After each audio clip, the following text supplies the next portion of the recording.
हरे कृष्णा प्रभु जी, हरे कृष्णा माता जी, आप सबके चरणों में दंडवत प्रणाम। कभी कभी हम किसी को माफी नहीं कर पाते। हम बोलते हैं कि दुनिया के किसी भी व्यक्ति को माफ कर सकता हूं, लेकिन उसको माफ नहीं कर सकता मैं। क्यों? क्योंकि उस व्यक्ति ने जख्म बहुत गहरे दिए हैं। एक्चुअली बहुत झूठ स्टेटमेंट है ना। व्यक्ति हमें बहुत छोटा जख्म देता है, हम उसको खुरेद खुरेद के खुरेद खुरेद के खुरेद खुरेद के उसको बहुत बड़ा बना देते हैं। सोचिए, 10-20 साल पहले उस व्यक्ति ने आपको थोड़ा जख्म दिया था, आपने इसको इतना खुरेदा कि पूरा आपके हाथ पे अभी इन्फेक्शन हो चुका है, और आप बोल रहे हैं कि देखो इतना बड़ा जख्म दिया मुझे, है ना। तो हम उस व्यक्ति को माफ क्यों नहीं कर पा रहे हैं? क्योंकि हमारी चेतना बहुत छोटी है।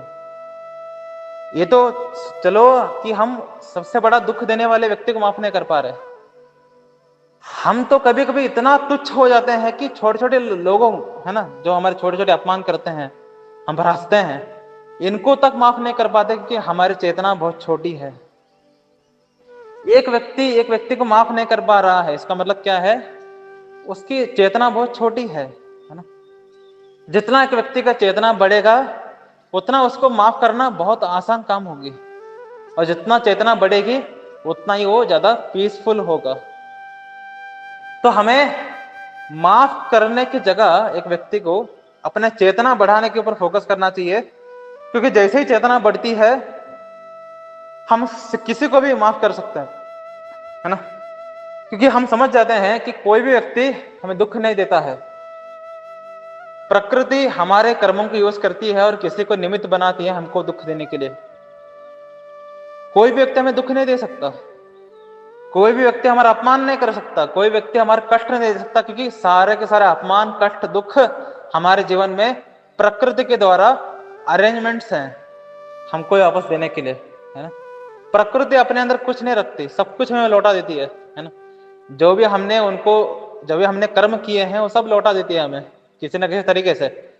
तो कोई भी व्यक्ति आकर के हमारा अपमान करता है, हमें दुख देता है, तो हमें उसको उस व्यक्ति ने किया है ऐसा ना देखते हुए, ये मेरे ही कर्म उसके द्वारा निमित्त बन करके आए हैं, तो मेरे कर्मों का ये पोथी मुझे काटना है ना। तो अगर आप अपने कर्मों की पोथी को ही काट लोगे तो आपकी चेतना ऊपर उठ जाएगी, चेतना ऊपर उठेगी, किसी को भी माफ कर पाओगे। तो कर्मों की पोथी काटे कैसे, चेतना को ऊपर उठाए कैसे? इसका तरीका है हरे कृष्णा कृष्णा कृष्णा हरे हरे, हरे राम राम राम हरे हरे। इस महामंत्र का जपा करते रही है, आपका कर्मों का पोथी कट जाएगा, चेतना ऊपर उठ जाएगी, आप किसी को भी माफ कर पाओगे। हरि बोल।